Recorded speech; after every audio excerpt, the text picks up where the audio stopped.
दोस्तों, अगर आपने भी इस किताब को पढ़ना या सुनना चुना है तो बहुत अच्छी चॉइस है आपकी। इस किताब का नाम है ग्रिट। एंजेला डकवर्थ के अनुसार ग्रिट का मतलब है मजबूत इरादा, दृढ़ संकल्प और लगातार प्रयास। यानी ग्रिट एक ऐसी क्वालिटी है जो आपको अपने लक्ष्य पर ध्यान केंद्रित करने में आपकी मदद करती है, मुश्किलों और चुनौतियों का सामना करने में सक्षम बनाती है, हार माने बिना फिर से कोशिश करने की हिम्मत देती है। एंजेला डकवर्थ ने ग्रिट को दो हिस्सों में बांटा है। पहला है एफर्ट और दूसरा है रेजिलियंस यानी दृढ़ता। ग्रिट को अचीव करने के लिए 4 कदम होते हैं। पहला है इंटरेस्ट यानी अपने लक्ष्य में रुचि रखना। दूसरा है डेलिब्रेट प्रैक्टिस यानी अपने कौशल को सुधारने के लिए निरंतर प्रयास करना। तीसरा है पर्पस यानी अपने लक्ष्य का उद्देश्य समझना। और चौथा है होप यानी आशा, उम्मीद, असफलताओं के बावजूद एक उम्मीद रखना। ग्रिट एक ऐसी शक्ति है जो आपको अपने लक्ष्य को हासिल करने में आपकी मदद करती है। दोस्तों, दुनिया के जितने भी best athletes, doctors, artists, entrepreneurs और लॉयर्स हैं, इन सब का सीक्रेट है ग्रिट। वर्ल्ड क्लास स्किल्स और ग्रेट परफॉर्मेंस के पीछे यही सीक्रेट है। अगर आप एक पैदाइशी टैलेंटेड पर्सन भी नहीं हैं तो कोई बात नहीं, आप चाहे जो भी हो, जैसे भी हो, फिर भी आपके पास ग्रिट हो सकती है। ग्रिट को अचीव करने के लिए सबसे पहला स्टेप है शोइंग अप। सिर्फ 10% एप्लीकेंट्स को ही यूनाइटेड स्टेट मिलिट्री एकेडमी में एडमिशन मिल पाता है और इनमें से ज्यादातर एथलीट्स और हाई स्कूल के टीम कैप्टन्स होते हैं। लेकिन इनमें से भी कई सिर्फ 2 महीने की ट्रेनिंग के बाद ही एकेडमी छोड़कर चले जाते हैं। नए कैडेट्स बीस्ट बैरक्स प्रोग्राम से ट्रेनिंग की शुरुआत करते हैं। उन्हें रोज सुबह 5 बजे उठना होता है, फिर पूरा दिन फिजिकल एक्सरसाइज, वेपन्स की ट्रेनिंग और क्लासरूम लेक्चर्स का सिलसिला चलता रहता है। दिन भर उन्हें बस 3 ब्रेक्स मिलते हैं, ब्रेकफास्ट, लंच और डिनर। रात ठीक 10 बजे ये सोने चले जाते हैं। ये इनका हर दिन का रूटीन होता है। दिन रात सेम चीज करना, इनके लिए कोई वीकेंड्स की छुट्टी नहीं होती और खाने के अलावा कोई और भी ब्रेक इन्हें नहीं मिलता। इन न्यू कैडेट्स को बाहरी लोगों के साथ मिलने की कोई परमिशन नहीं होती। कई सारे साइकोलॉजिस्ट्स की हेल्प से कैडेट्स के लिए टेस्ट क्रिएट किए जाते हैं, जिससे ये पता चल सके कि किसके अंदर क्या क्वालिटी है और इनमें से कौन ट्रेनिंग में टिक पाएगा। लेकिन कोई भी साइकोलॉजिस्ट ऐसा कोई परफेक्ट टेस्ट सीक्रेट नहीं कर पाया जिससे ये पता चले कि कौन सा कैडेट इस ट्रेनिंग को क्वालिफाई कर पाएगा। यहाँ तक कि बेस्ट अचीवर्स भी हार मान जाते हैं। तो उन कैडेट्स में ऐसी कौन सी क्वालिटी होती है जो ये 4 साल की ट्रेनिंग का प्रोग्राम कंप्लीट कर लेते हैं? अगर ये उनका इंटेलिजेंस या फिर टैलेंट नहीं है तो फिर क्या सीक्रेट है? मिलिट्री एकेडमी के ट्रेनर्स में एक माइक मैथ्यूज भी हैं और उन्होंने यहीं से ग्रेजुएशन की है। उनका कहना है कि जैसे ही एडमिशन होता है, न्यू कैडेट्स से नई चीजें करवाई जाती हैं जो उन्होंने पहले कभी नहीं की होती। माइक को याद है कि जब वो भी एक कैडेट थे, बैरक्स ट्रेनिंग के सिर्फ 2 हफ्तों के अंदर वो भी बाकी क्लासमेट्स की तरह फ्रस्ट्रेटेड और टायर्ड फील करने लगे थे। उनमें से कुछ तो पहले ही हफ्ते ट्रेनिंग छोड़कर जा चुके थे, लेकिन माइक ने ऐसा कुछ नहीं किया। माइक बताते हैं कि उनके क्लासमेट्स कमजोर नहीं थे, बल्कि वो काफी स्ट्रॉन्ग, स्मार्ट और एक्टिव लोग थे। लेकिन मिलिट्री एकेडमी में इसके अलावा भी एक चीज मैटर करती है और वो है कभी भी गिव अप ना करना। ऑथर एंजेला डकवर्थ ने मेडिसिन, बिजनेस, लॉ, आर्ट और स्पोर्ट्स की फील्ड के मोस्ट सक्सेसफुल लोगों का इंटरव्यू लिया है। उन्होंने उनसे पूछा कि वो कौन सी क्वालिटीज हैं जो हमें सक्सेसफुल बनाती हैं। ऐसा क्या है जो एक्स्ट्रा ऑर्डिनरी लोगों को बाकियों से अलग बनाता है? एंजेला ने देखा कि कई सारे ऐसे टैलेंटेड लोग हैं जो अपने करियर में बेस्ट बनने से पहले फेल हो चुके थे। उन्होंने ये भी ऑब्जर्व किया कि ज्यादातर सक्सेसफुल लोगों की 2 कॉमन क्वालिटीज होती हैं। पहली कि वो फेल होने के बाद कभी गिव अप नहीं करते, यानी आसानी से हार नहीं मानते। ये लोग अपनी स्किल्स इंप्रूव करते रहते हैं। जैसे कि एक राइटर जो स्टार्टिंग में कुछ खास नहीं लिखता था, उसकी स्टोरीज मेलोड्रामेटिक और बोरिंग लगा करती थी, मगर उसने लिखना नहीं छोड़ा और अपने काम में इम्प्रूवमेंट करता चला गया। सक्सेसफुल लोगों की दूसरी कॉमन क्वालिटी है वो लोग जो कभी भी सेटिस्फाइड नहीं होते। वे अपने काम में तब तक इम्प्रूवमेंट करते रहते हैं जब तक कि वो उसके मास्टर ना बन जाएं। एक तरह से बोलें तो उन्हें अपने काम से प्यार होता है। टास्क चाहे जितना भी फ्रस्ट्रेटिंग, बोरिंग या पेनफुल क्यों ना हो, वो उसे पूरा किए बिना नहीं छोड़ते। अब एंजेला बात करती हैं डिस्ट्रैक्टेड बाय टैलेंट के बारे में। सफल होने के लिए सिर्फ टैलेंट से काम नहीं चलता। ऐसे कई टैलेंटेड लोग हैं जो एक लिमिट के बाद सेटिस्फाइड हो जाते हैं। ये ना तो प्रैक्टिस करते हैं और ना ही कोई ट्रेनिंग लेते हैं। इनके अंडर परफॉर्म होने की यही मेन वजह होती है। दूसरी तरफ ऐसे भी लोग हैं जो बिल्कुल भी स्पेशल नहीं लगते। उनकी स्टार्टिंग एकदम एवरेज लेवल की होती है, लेकिन वक्त के साथ ये लोग अपनी ग्रिट की वजह से अपनी फील्ड के मास्टर बन जाते हैं। बेशक इनमें टैलेंट ना हो, लेकिन अपने पैशन और लगातार मेहनत करने की वजह से इन्हें सफलता मिलती है। इसके बाद एंजेला बात करती हैं एफर्ट्स काउंट्स ट्वाइस। लोग स्पोर्ट्स में जब किसी अचीवर के बारे में सुनते हैं तो उन्हें लगता है कि जरूर उनमें कोई नेचुरल टैलेंट होगा। वो तुरंत सोच लेते हैं कि वो जरूर एक्स्ट्रा ऑर्डिनरी होगा। लोग अक्सर एथलीट्स को सुपर ह्यूमन समझ लेते हैं, लेकिन ये बस कहने की बात होती है। स्पोर्ट्समैन के पास कोई जादू की छड़ी नहीं होती, फिर भी हमें लगता है कि उनके पास कोई सीक्रेट है, लेकिन उनका सीक्रेट सिर्फ एक है और वो है ग्रिट। इनकी सफलता का राज है कई घंटों की लगातार प्रैक्टिस, जो ये हर दिन किया करते हैं और हारने के बाद भी हार नहीं मानते। लोग बस ओलंपिक्स में इनकी परफॉर्मेंस देखते हैं, किसी को उस परफॉर्मेंस के पीछे की मेहनत नहीं दिखाई देती। हम उनकी रोज की ट्रेनिंग नहीं देखते और ये भी नहीं देखते कि ये अपनी लिमिट से बाहर जाकर प्रैक्टिस करते हैं। क्या आपने ऐसे इंसान के बारे में सुना है जो डिसलेक्सिक हो, लेकिन उसके बावजूद भी वो एक ग्रेट राइटर बना हो? जी हाँ, हम बात कर रहे हैं जॉन इरविंग की। वो एक बेस्ट सेलिंग ऑथर और अवार्ड विनिंग स्क्रीन राइटर हैं। जॉन पढ़ाई में काफी कमजोर थे। इंग्लिश में तो उन्हें हमेशा ही माइनस मिला करता था। ग्रेजुएट होने से पहले उन्हें हाई स्कूल पास करने में 2 साल लगे। दरअसल जॉन डिसलेक्सिया की सीरियस प्रॉब्लम से जूझ रहे थे। उसे ठीक से वर्ड्स लिखने नहीं आते थे। कई वर्ड्स तो ऐसे भी थे जिनकी स्पेलिंग वो हमेशा गलत लिखा करते थे। वे बहुत धीरे धीरे पढ़ा करते थे। वो अपने फिंगर्स को वर्ड्स के ऊपर रखकर पढ़ा करते थे। उनकी इस कंडीशन की वजह से जॉन को पढ़ने लिखने में ज्यादा टाइम लगा करता था। वो सेम वर्ड्स को बार बार पढ़ने की कोशिश किया करते थे। उन्हें इसी तरह से पढ़ने की आदत पड़ गई थी। लेकिन जॉन ने डिसलेक्सिया को एडवांटेज की तरह यूज किया। जब वो नॉवेल लिखने बैठते थे तो पेजेस को बार बार पढ़ते थे।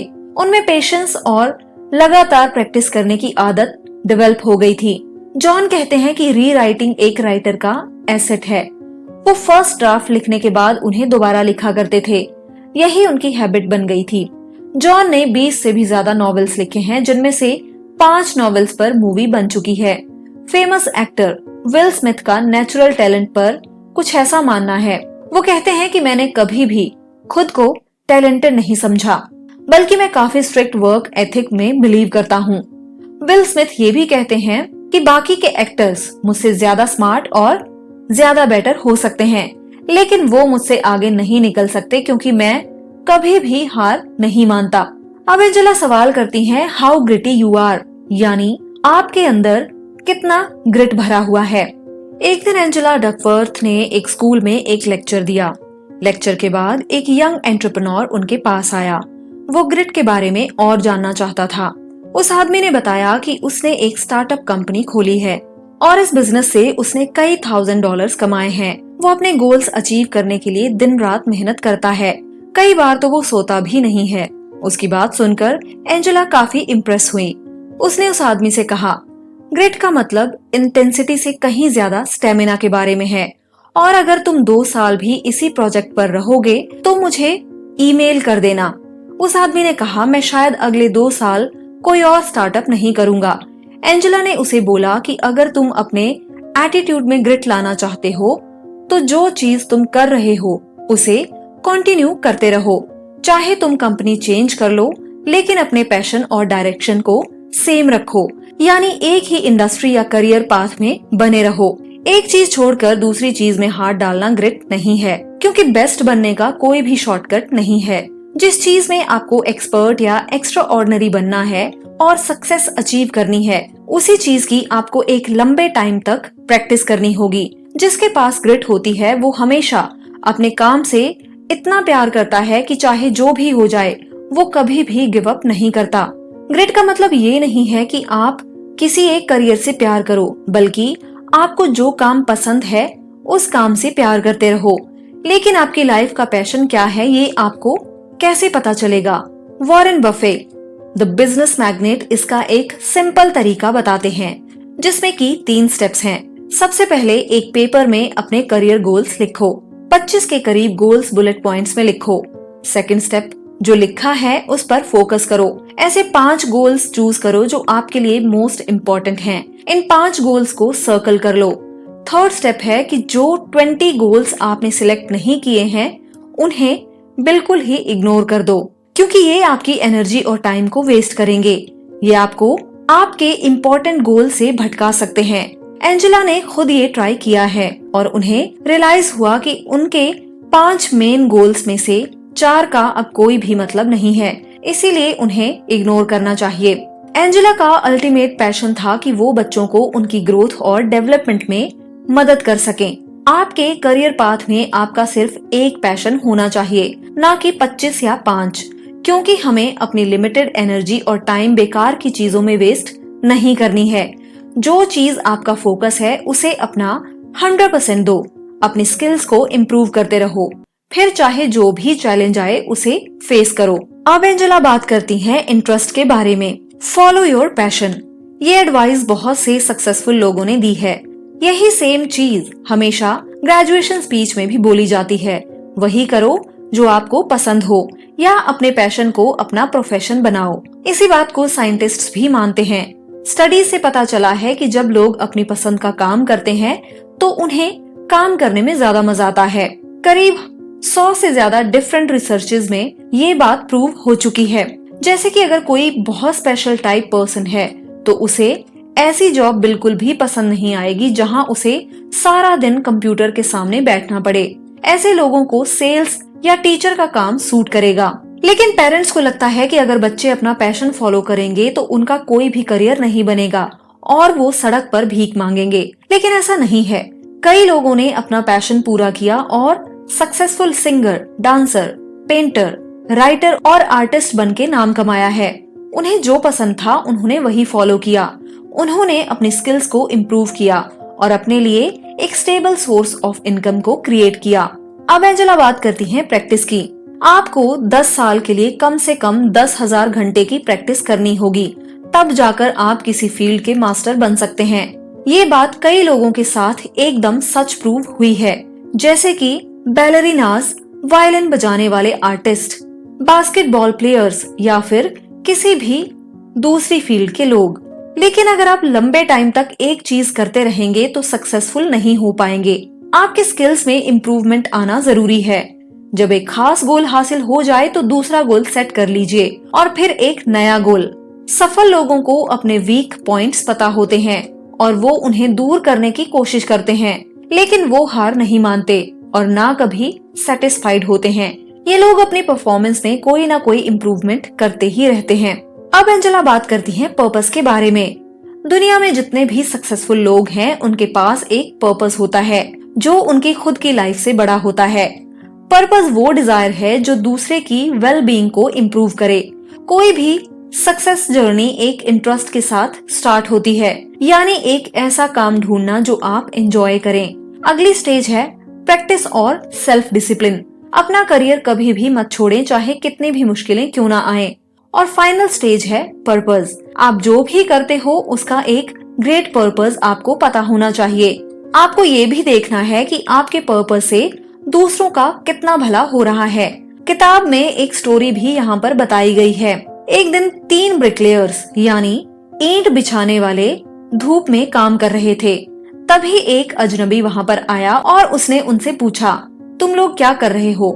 पहले ब्रिकलेयर ने जवाब दिया, मैं ईंटें बिछा रहा हूँ। दूसरे ने कहा, मैं एक चर्च बना रहा हूँ। और तीसरे ने बोला, मैं भगवान का घर बना रहा हूँ। तो यहाँ पर बात ये है कि पहले ब्रिकलेयर के लिए ये सिर्फ एक जॉब है। ईंटें बिछाना उसका एक काम है और वो इस काम को इसी तरह से देखता है। दूसरे ब्रिकलेयर के लिए ये काम एक करियर है, लेकिन तीसरे के लिए ये एक पैशन है। वो इस काम को अपना हाई पर्पस मानकर करता है। इसीलिए जो लोग अपने काम में कोई पर्पस ढूंढ लेते हैं वो औरों के मुकाबले ज्यादा सक्सेसफुल होते हैं। यही लोग हमेशा अपने काम से खुश रहते हैं। सिर्फ काम में ही नहीं बल्कि लाइफ के हर फील्ड में खुश रहते हैं। ये लोग इस दुनिया को एक बेटर प्लेस बनाने की कोशिश करते हैं, अपने लिए भी और दूसरों के लिए भी। तो आपका काम आपके लिए क्या है? क्या ये आपके लिए सिर्फ जॉब है, करियर है या फिर पैशन है? जेन गोल्डन फिलाडेल्फिया की एक म्यूरल आर्टिस्ट हैं। जब वो 29 साल की थी तब उन्हें पता चला कि उन्हें ल्यूपस कैंसर है। जेन इस खबर से बुरी तरह हिल गई थी, लेकिन उन्होंने डिसाइड किया कि वे कैंसर की वजह से जीना नहीं छोड़ेंगी। वो अपने होम टाउन चली गयी और वहाँ उन्होंने एक लोकल एंटी ग्रेफिटी प्रोग्राम में हिस्सा लिया और अगले 30 सालों में उन्होंने इस प्रोग्राम को वहाँ से सबसे बड़े पब्लिक आर्ट इनिशिएटिव में बदल दिया था। जेन अब 60 साल की हो चुके हैं और काफी जिंदा दिल हैं। वो पूरे हफ्ते दिन रात काम करती हैं। उन्हें अपने काम से प्यार है। दोस्तों, एक कहावत है कि जब जागो तभी सवेरा। इसीलिए अभी भी कोई देर नहीं हुई है। आप अपने गोल्स और पर्पस को ढूंढ सकते हैं और जो भी हो आप उसे पूरा कर सकते हैं। अपने ग्रिट को ढूंढिए। अपने ग्रिट का इस्तेमाल करके आप भी अपने गोल्स को पूरा कर सकते हैं। तो दोस्तों, यहीं पर आज की हमारी बुक समरी कंप्लीट होती है। हम आशा करते हैं कि इस बुक समरी से आपने काफी कुछ सीखा होगा। दोस्तों, आप सभी से रिक्वेस्ट है कि आप हमारे YouTube चैनल को जरूर सब्सक्राइब कर लीजिए और इस बुक समरी को लाइक करके अपने दोस्तों में भी जरूर शेयर करिए। तो दोस्तों, हमेशा सुनते रहें, सीखते रहें। धन्यवाद दोस्तों। Thank you.